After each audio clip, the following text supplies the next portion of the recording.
Yes sorry there was an urgent call. तो barium two positive plus sulphate आपको मिला के बेरियम सल्फेट का वाइट प्रेसिपिटेट देगा। तो जितने मोल सल्फेट के होंगे उतने ही बेरियम सल्फेट के बनेंगे, ठीक है ना। तो सिंपल, दोनों में आपका 0.1 0.1 बन जाएगा यहाँ पे, तो विदाउट एनी प्रॉब्लम, ठीक है। तो वाई और जेड के 0.0.1 मतलब 0.01 ही दोनों में आएंगे। Next question, the amount of zinc required to produce 224 ml of H2 at STP on treatment with dilute H2SO4। देखिए, zinc plus H2SO4 will obviously give you zinc sulphate plus H2, है ना, ये देगा।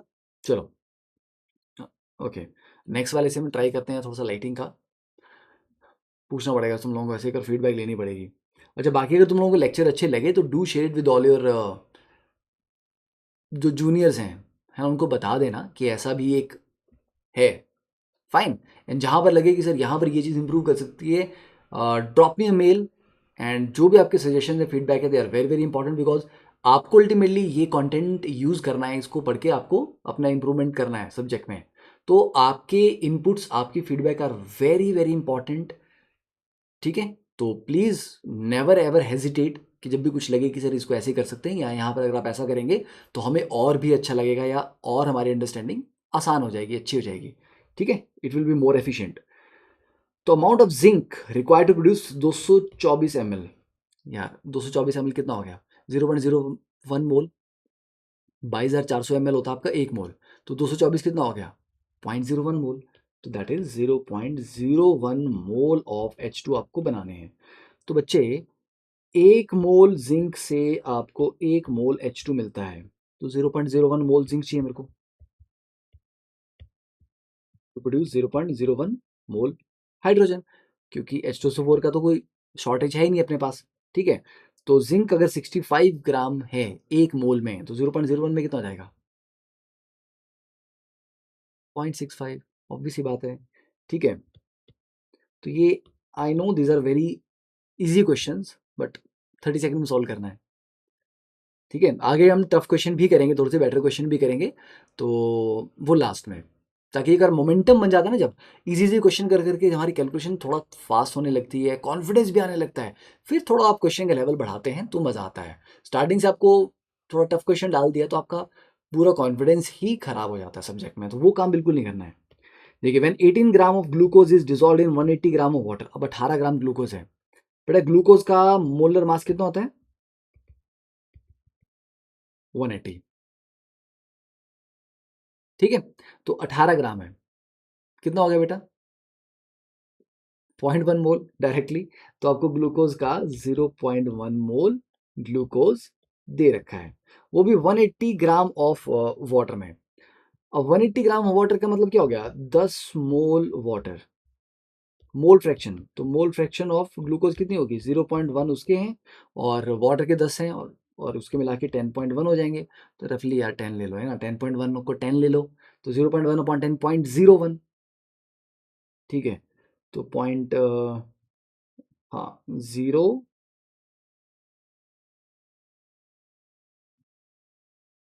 नहीं, यस, 0.0099, है ना, मतलब 0.0099 is very close to 0.01, right. आज इतने सारे लोग कॉल क्यों कर रहे हैं, चलो छोड़ो। Next one, density of a 2.05 molar solution of acetic acid in water is 1.02 ग्राम पर ml, द मोलैलिटी। तो मोलैलिटी का मैंने आपको पूरा अच्छे से क्लास में सॉल्व करके बताया था कि मोलैलिटी के लिए क्या होते हैं, जो मोलैलिटी है वही आप ले ली, 2.05 उतने मोल ले लेता हूँ मैं सॉल्यूट के, डिवाइड बाय, अब 1 लीटर सॉल्यूशन ले लेते हैं, ठीक है ना। तो 1 लीटर हो जाएगा, तो 1000 ml सॉल्यूशन का वेट कितना हो जाएगा, डेंसिटी इंटू वॉल्यूम, ठीक है, 1000 इंटू 1.02, 1020, तो ये आ जाएगा 1020, ये हो गया पूरे सॉल्यूशन का वेट, उसमें से सॉल्यूट को घटाना है मेरे को। तो 2.05 इंटू एसिटिक एसिड का मोलर मास कितना होता है, 60, ये आ जाएगा आपका wait.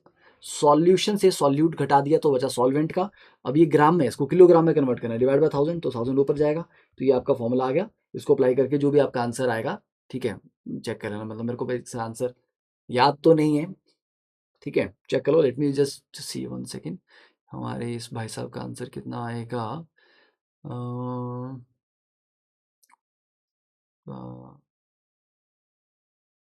Yup, it is given C, check कर लो, आई थिंक सी ही आना चाहिए। Next, what is the molarity of H2SO4 solution that has a density 1.84 gram per cc and contains 98% H2SO4 by weight? ठीक है, 98% है ना। तो बेटा 98% H2SO4 by weight का मतलब क्या हुआ कि 100 ग्राम सॉल्यूशन हैज 98 ग्राम H2SO4, मतलब दैट इज 1 मोल H2SO4 100 ग्राम में।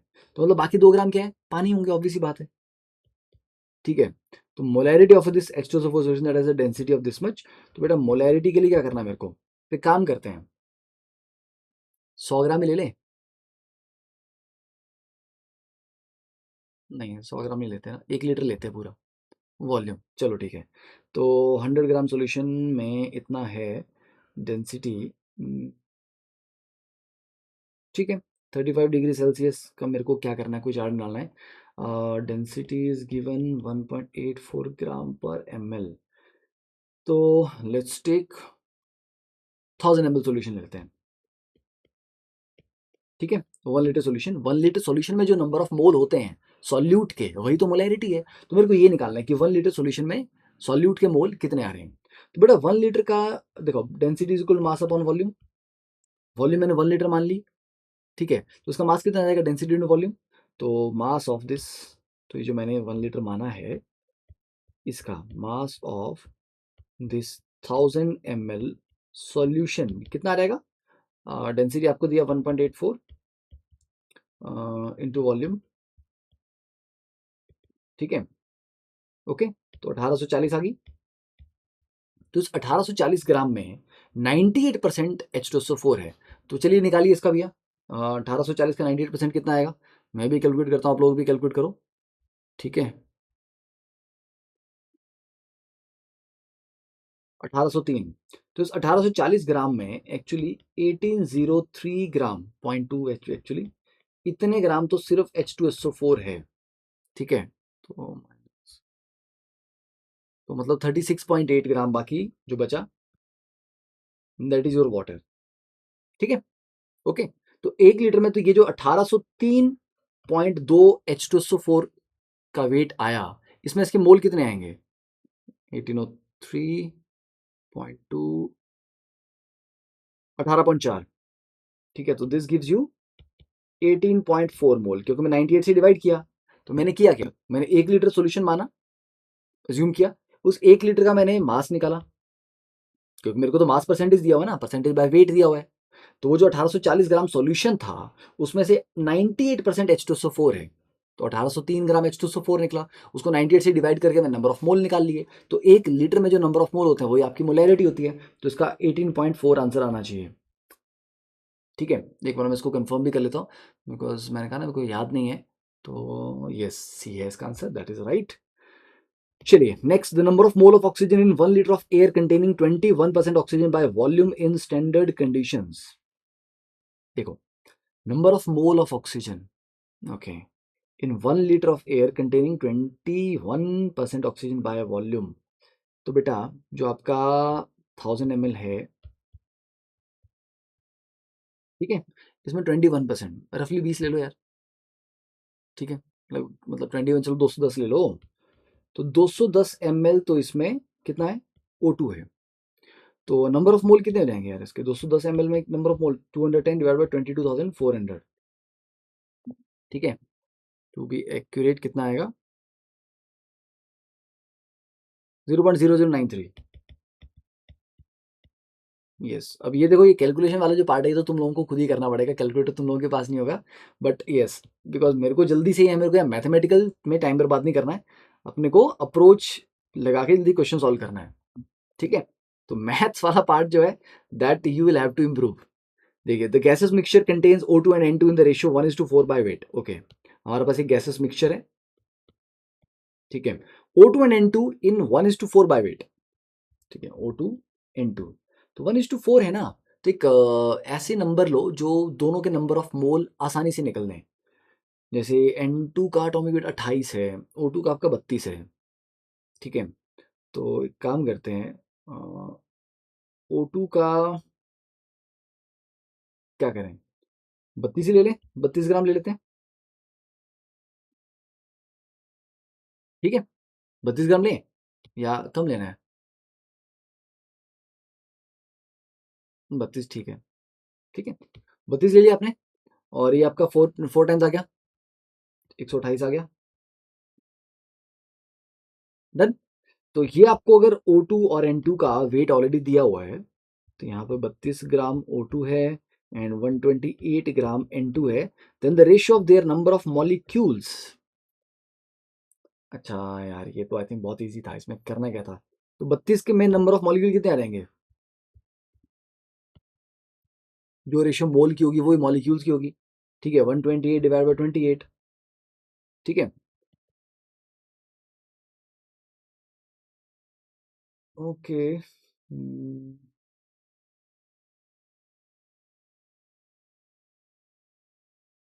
इसका तो यहाँ पे 1 मोल आ रहा है, and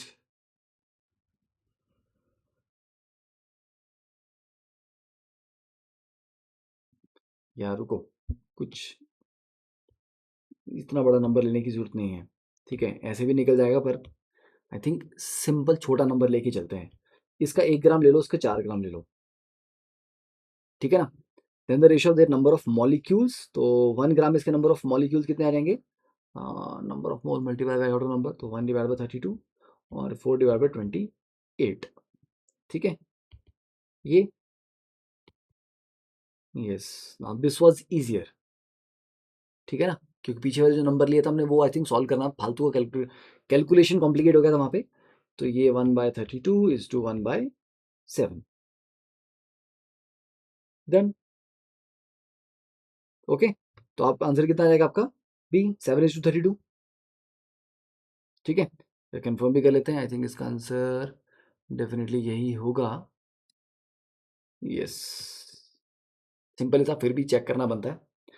next one, because I don't solve the question before hand, ठीक है, before starting this lecture recording, पहले सॉल्व नहीं करना चाहिए ना, क्योंकि पहले सॉल्व करने से ना सारा सारा वो फिर फ्लो खराब हो जाता है, आपको ऑलरेडी पता होता है आपको करना क्या है, तो आप ऑन द स्पॉट नहीं सोचते, आप पहले से डिसाइड करके चले होते हो कि अरे एग्जैक्टली इसमें ये करना है, ये करना है, ये करना है। तो बच्चा सोचता है अरे यार, सर को कैसे पता कि एकदम से ये करना है, वो करना है, ठीक है। तो आपको क्वेश्चन पढ़ते पढ़ते ही ट्राई करनी है, उसको समझना है, साथ के साथ उसको सॉल्व करना, ठीक है। उससे क्या है कि आपको भी लगता है कि ओके, मतलब सोचना पड़ता है, ठीक है। इट्स नॉट दैट कि एकदम से क्वेश्चन पढ़ा भी नहीं, अभी आधा पढ़ा हुआ और एकदम से आपको क्लियर है कि इसमें क्या करना है। वो परफेक्शन धीरे धीरे आती है जब आपने बहुत वैरायटी ऑफ क्वेश्चन कर लिए होते हैं, तो आपको छोटे टर्म्स का ना डिफरेंस पता होता है, बाय वॉल्यूम, बाय वेट, है ना। कई बार जल्दबाजी में हम गलती कर देते हैं, उन टर्म्स पे ध्यान नहीं देते, तो इसलिए बड़े ध्यान से कि बाय वॉल्यूम दिया है, बाय वेट दिया है, पूरा आंसर पलट जाएगा, ठीक है, अगर उस पर ध्यान नहीं दोगे।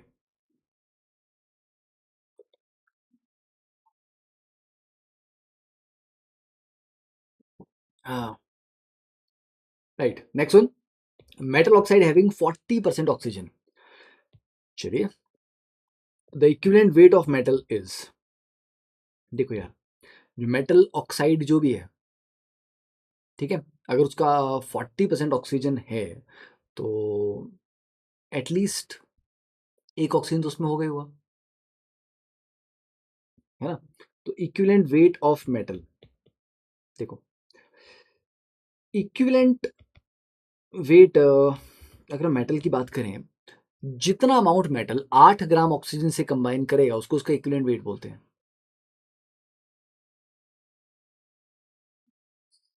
ठीक है। तो 8 ग्राम ऑक्सीजन से जो भी मेटल कंबाइन करेगा, क्योंकि 8 gram oxygen is actually one equivalent oxygen, oxygen का एक इक्विवेलेंट होता है 8 ग्राम, तो एक इक्विवेलेंट ऑक्सीजन के साथ बेटा ऑब्वियस सी बात है एक इक्विवेलेंट ही मेटल कंबाइन करेगा, ठीक है, plus x gram of metal, okay. तो ये जो 8 + x है टोटल, इसमें 40% ऑक्सीजन है, मतलब जो इसका जो 8 ग्राम है वो उसका 40% है। तो बेटा फिर जो x है वो आपका 60% होगा, ऑब्वियस सी बात है। अगर ये 8 ग्राम आपका 40% है तो ये 1 ग्राम आपका 60% होगा। तो ये कितना हो जाएगा? ऑब्वियसली 12। ठीक है, सिंपल था ये। थोड़ा सा टिपिकल था क्योंकि इसको मैं पहले सोच रहा था कि प्रॉपर इसको सॉल्व करते हैं। देन आई थॉट, मतलब देखो एकदम से दिमाग में आ गया कि इक्विवेलेंट कैसे डिफाइन होता है। ठीक है, the amount of a substance that displaces 8 gram of oxygen या which combines with 8 gram of oxygen is one equivalent. ठीक है ना? तो बस, तो इसलिए हमने यहाँ दिमाग लगाया कि 8 ग्राम ऑक्सीजन थी, बाकी का मेटल होगा, और उस पूरे मिक्सचर में ये जो ऑक्सीजन है वो 40% है। तो अगर 8 ग्राम आपका 40% है तो 60% कितना हो जाएगा? ये 12 ग्राम। ठीक है, इसको भी कर कंफर्म कर लिया जाए। Just a second. Yes, that is right.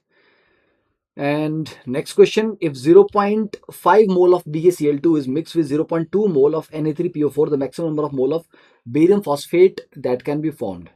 अब देखो, यहाँ पर आप BaCl2 प्लस Na3PO4 बनाएंगे और इसको बैलेंस करना पड़ेगा। अगर मोल कॉन्सेप्ट यूज करना है, आई थिंक वो यूज करना चाहिए क्योंकि सिंपल सा क्वेश्चन है ये। ठीक है, Ba3 है तो 3BaCl2 और PO4 ट्वाइस है तो ये 2 आ जाएंगे। ठीक है, प्लस 6 NaCl, जिसका हमें कोई मतलब है नहीं एक्चुअली। तो अगर 0.5 मोल BaCl2 के दिए गए हैं और 0.2 मोल Na3PO4 के दिए गए हैं, अब आप देखो बताओ, इसके 3 मोल को उसके 2 चाहिए होते हैं, राइट? इसके 0.5 को उसके 0.2 तो नहीं चाहिए होंगे ना। आप ऐसे समझो कि इसके 2 को इसके 3 चाहिए, मतलब इसके 0.2 को इसके 0.3 चाहिए। तो तुम्हें 0.3 से ज्यादा दी है BaCl2, तो BaCl2 एक्सेस में है, तो Na3PO4 आपका लिमिटिंग रिएजेंट है। जो लिमिटिंग रिएजेंट है वो डिसाइड करता है प्रोडक्ट कितना बनेगा। ओके, तो maximum number of mole Ba3PO4 twice barium phosphate के कितने बनेंगे? देखिए, इसके 2 मोल इसका 1 देते हैं, तो इसके 0.2 इसका 0.1 देंगे। That's it. ठीक है, 0.1 आंसर इसका आना चाहिए। इसको भी चेक कर लेते हैं एक बार। Yes, correct. Next one, the volume in liters of CO2 liberated at STP when log of, log ये मैथ वाला लॉग नहीं है, लकड़ी वाला लॉग होगा ये। ठीक है, मतलब नॉट लकड़ी वाला। ठीक है, अभी ये लाइमस्टोन का लॉग है, मतलब बिग पीस है ना, of 90% pure limestone is heated completely, volume in litre of carbon dioxide. Okay, 90%। ऐसे में बोलूं ये लॉग क्यों हो सकता है? 10 ग्राम हो गए यार ये, मतलब ये क्या मजाक था? मतलब ये सीरियसली, ये तो गलत बात है। लॉग कहाँ से आ जाएगा इसमें? मतलब फिर वुडन लॉग, मेरे को लगा आगे वुड होगी लिखी हुई। मैं सो लाइमस्टोन का log, it should be 10 gram. It should be 10 ग्राम। ठीक है, वहां पर राइटिंग डेफिनेटली लग रहा है वो मिस्टेक किया हुआ है। तो 10 ग्राम में 90% प्योर है, तो एक्चुअली है उसमें सिर्फ 9 ग्राम। ठीक है, तो कैल्शियम कार्बोनेट जब डिकम्पोज करके कैल्शियम ऑक्साइड प्लस CO2 बनाता है, तो बेटा इसके 100 ग्राम आपको 44 ग्राम CO2 देते हैं। ठीक है, तो 9 ग्राम को कितना देंगे? वॉल्यूम पूछा रो भी। ठीक है, तो 9 ग्राम कितना जनरेट करेंगे भैया?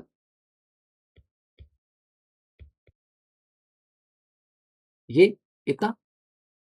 ठीक है,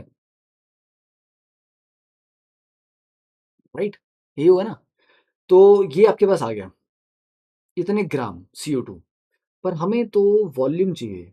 इतने ग्राम है तो उसको डिवाइड बाई 44 करके उसके मोल निकाल लो, और मल्टीप्लाई बाय 22.4 करके उसका वॉल्यूम निकाल लो।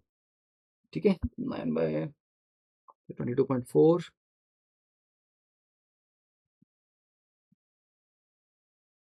2.016।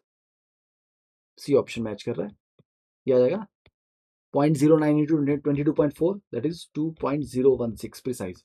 अब आप बोलोगे सर एग्जैक्टली ये कैलकुलेशन, हाँ तुम क्लोज भी कर सकते हो, बिल्कुल एक्यूरेट नहीं करना। तो 9/100 को, ठीक है, तुम 10/100 ले लो, 0.1 ले लो, तो 22.4 क्या जाएगा? 2.24। तो 2.24 से थोड़ा सा कम ही होगा, है ना? तो 2.2 वाला से कम क्या है? उससे कम ये वाली वैल्यू है। तो वैसे करके कर सकते हो तुम लोग। ठीक है, that is up to you, कितना अप्रोक्सीमेशन उसमें करना है। तो वो कैलकुलेशन तुम्हारी कितनी ज़्यादा प्रैक्टिस हो रखी है उसके ऊपर डिपेंड करेगा कितनी फास्ट है। Next one, 5 gram of acetic acid is dissolve in 1 litre of ethanol, suppose there is no reaction between them, if the density of ethanol is this much then molality. अच्छा एक काम करते हैं, I think अभी कुछ और question, ठीक है नेक्स्ट राउंड में करते हैं इसको, आई थिंक ये राउंड काफ़ी लंबा हो गया। ओके तो इन क्वेश्चंस के साथ एंड लास्ट में we will be doing 10 some good questions, जिससे ओवरऑल जो आपने अब तक सारे टॉपिक ही पढ़े, सारे क्वेश्चन प्रैक्टिस करे हैं, वो आपको इकट्ठे कॉन्सेप्ट्स लगेंगे तो थोड़ा मजा आएगा, थोड़ा ट्रिकी क्वेश्चन होंगे वो। ठीक है, तो अब तक के लिए आई थिंक आपका मोल कॉन्सेप्ट का प्रैक्टिस थोड़ा ठीक हो गया है, बट एक बार फिर भी हर एक क्वेश्चन में जो कैलकुलेशन वाला पार्ट है उस पर ट्राई करना है आपको कि कहाँ कहाँ आप वीक हो, वो खुद देख के इंप्रूव करने की कोशिश करनी है अगले लेक्चर में। ठीक है, चलिए मिलते हैं फिर नेक्स्ट लेक्चर में। Thank you, keep sharing and बाकी तुम लोगों को पता ही है। ओके।